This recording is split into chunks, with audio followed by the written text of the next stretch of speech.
अच्छा लिख के दीजिए ना। माननीय सदस्य जयराम कुमार महतो जी। धन्यवाद अध्यक्ष महोदय। कल माननीय वित्त मंत्री द्वारा झारखंड का हुआ दिसम बजट 1,58,560 करोड़ रुपए प्रस्तुत किया गया। निसंदेह बजट का आकार बड़ा है, प्रस्तुति आकर्षक है, किंतु बजट की असली परीक्षा कागज पर नहीं जमीन पर होती है।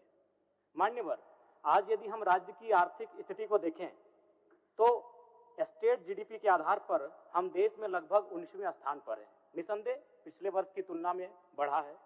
और अगर पर कैपिटा इनकम की बात करें तो हम 32वें स्थान पर हैं। राज्य की ताकत स्टेट जीडीपी से मापी जाती है, लेकिन पर कैपिटा इनकम की स्थिति एक आम व्यक्ति की तरक्की को डिनोट करती है। महोदय, बजट की दिशा क्या होनी चाहिए? बजट केवल खर्च का दस्तावेज नहीं होना चाहिए, यह राज्य की इकोनॉमिक विजन का दस्तावेज होना चाहिए। यदि हम सड़क, सिंचाई, बिजली, औद्योगिक पार्क, वेयरहाउस, लॉजिस्टिक कॉरिडोर पर पूंजीगत निवेश बढ़ाते हैं तो यह खर्च नहीं बल्कि भविष्य की आय का आधार होगा। हमारा राज्य खनिज संपन्न है, फिर भी पिछड़ा क्यों? झारखंड का लोहा बाहर जाता है, कोयला बाहर जाता है, बॉक्साइट, एल्यूमिनियम बाहर जाता है और उन्हीं खनिजों से बने उत्पाद ऊंचे दाम पर वापस आते हैं। मूल्य संवर्धन बाहर, रोजगार बाहर, राजस्व बाहर, तो फिर समृद्धि कैसी आएगी? हमें चाहिए स्टील के downstream industry, aluminium processing unit, coal gasification project, energy based industry, food processing unit, agri based industry.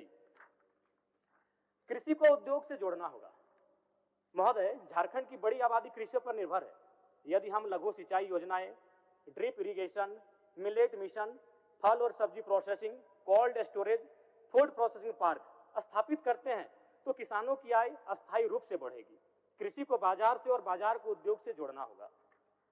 माननीय अध्यक्ष महोदय, पर कैपिटा इनकम अपने आप नहीं बढ़ता है। यह तब बढ़ता है जब राज्य का स्टेट जीडीपी बढ़ता है, और यह तभी संभव है जब उद्योग का विस्तार हो, कृषि उत्पादकता बढ़े, सेवा क्षेत्र विकसित हो और युवाओं को रोजगार मिले।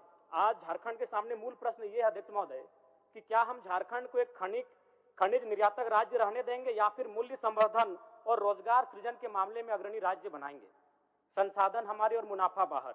चाहे हमारे राज्य के जितने भी खनिज संपदाएं हैं, कोयला हो, लोहा हो, बॉक्साइट हो, तांबा हो, एल्यूमिनियम हो, यूरेनियम हो, माइका हो, जैसे बहुमूल्य खनिज, लेकिन दुर्भाग्य है कि कच्चा माल यहां से जाता है और प्रोसेसिंग बाहर होता है। मुनाफा भी इसीलिए बाहर बनता है। हम जमीन देते हैं, हम विस्थापन झेलते हैं, हम पर्यावरणीय बोझ उठाते हैं, लेकिन उच्च मूल्य वाला उत्पादन और बड़ा रोजगार दूसरे राज्यों को मिलता है। महोदय, मूल्य संवर्धन क्यों आवश्यक है?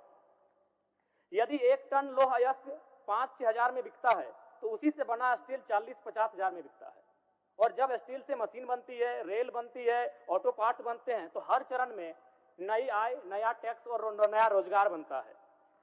अगर कोयले की बात करें तो कोयला सीधे खदानों से निकलता है और उसका दाम सीमित होता है, लेकिन जैसे उसी कोयले से बिजली बनती है, कोल गैसिफिकेशन से गैस बनती है, उर्वरक बनते हैं, केमिकल बनते हैं, उद्योग चलते हैं, तो हर चरण में नई आर्थिक गतिविधि पैदा होती है। तो इसलिए अध्यक्ष महोदय, असली कमाई खनन में नहीं प्रोसेसिंग में है और राज्य सरकार को प्रोसेसिंग के विषय पर ध्यान देना चाहिए। और मैं सरकार से मांग करूंगा कि कम से कम एक अच्छा खासा बजट कोल गैसिफिकेशन मिशन पर, धनबाद, बोकारो, रामगढ़ के इंडस्ट्रियल कॉरिडोर पर और स्थानीय युवाओं को तकनीकी प्रशिक्षण और स्किल मिशन पर ध्यान केंद्रित करना चाहिए। झारखंड को रॉ मटेरियल सप्लायर नहीं, मैन्युफैक्चरिंग पावर हाउस बनाने की आवश्यकता है। अध्यक्ष महोदय, अगर देश से थोड़ा सा तुलनात्मक अध्ययन करें, यदि हम शिक्षा की बात करें तो पूरे देश के सभी राज्य औसत 14.5% शिक्षा पे खर्च करते हैं। हमारा राज्य 13.3% शिक्षा पे खर्च करने जा रहा है।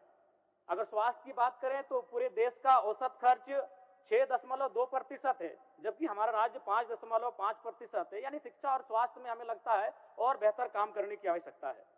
महोदय, अगर रोड्स और ब्रिज की बात करें तो पूरे देश के औसत से हमारे राज्य की स्थिति तो बहुत बेहतर है, लेकिन सवाल है ये आंकड़े कागजों में है, धरातल पर दिखते नहीं है। मैंने कहा कि जैसे मैं विधायक बना था, मैंने अनुशंसा किया था लगभग 1 साल पहले, जो कि एक संकीर्ण पुल है और उसमें आए दिन जान माल की क्षति होती रहती है, लेकिन ना अभी तक उसका रिपोर्ट तैयार हुआ, ना ही वो क्रियान्वयन हुआ।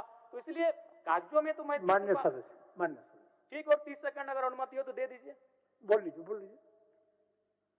अध्यक्ष महोदय, अगर ग्रामीण विकास की बात करें तो ग्रामीण विकास को एक अच्छा खासा बजट मिलता है, लेकिन इसमें आंकड़ों में हमारा राज्य काफी आगे है, मैं इसकी सराहना करता हूं।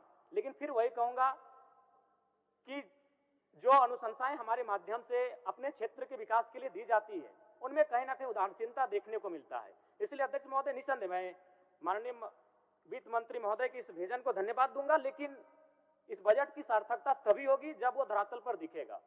क्योंकि आप पिछले इससे पूर्व का जो वित्तीय बजट रहा उसमें क्या कार्य हुए उनका मूल्यांकन करना चाहिए। और एक लाइन मैं लूंगा, क्योंकि हमारे विधानसभा में नेतरहाट के तर्ज पर एक आवासीय विद्यालय की बात कही जा रही है, लेकिन मैं आपको आपके माध्यम से सरकार को ये जानकारी देना चाहूंगा कि एक ईंट लगाने का काम नहीं हुआ है। इसीलिए मैं बार बार कह रहा हूं, बजट बहुत ही विशाल है, बड़ा आकर्षक है, लेकिन धरातल पर काम नहीं हो रहा। अध्यक्ष महोदय, इस पर सरकार को गंभीरतापूर्वक संज्ञान लेना चाहिए। धन्यवाद। माननीय सदस्य।